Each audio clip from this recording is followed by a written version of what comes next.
বড় লোকদের বাইরে যাওয়া। হ্যাঁ মম, ইয়েস বেটু বলো। মম ইউ নো আজকে গ্র্যাজুয়েশনের রেজাল্ট বেরিয়েছে আর আমি পাস করে গেছি। ও ওয়াও।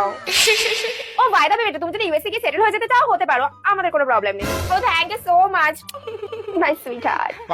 ওকে মম, আমি লেট হয়ে যাচ্ছি, আমার ফ্রেন্ডসরা আমার জন্য ডিস্কে ওয়েট করছে। ওকে বেটু bye, take care. Okay bye my sweetheart baby. আমাদের বাইরে যাওয়া। মা, হ্যাঁ বল। মা ফাইনালি আমি গ্র্যাজুয়েট হয়ে গেছি। বাহ খুব ভালো। আর জানো আমি গ্র্যাজুয়েশনে ফার্স্ট ক্লাস পেয়ে পাস করেছি। আমি তো জানতাম তুই ভালো নাম্বার পেয়ে গ্র্যাজুয়েটটা হবি। আরে তুমি আমার আসল কথাটা তো শুনবে। আমি তো গ্র্যাজুয়েশন কমপ্লিট হওয়ার আগে একটা ইন্টারভিউ দিয়েছিলাম, জানো তো? ওখানে আমি চাকরিটাও পেয়ে গেছি। কি চাকরি রে মোনা? ওই তো জামশেদপুরে, আজ রাতে প্যাকিং করে নেবো, কাল সকালে বেরিয়ে যাবো।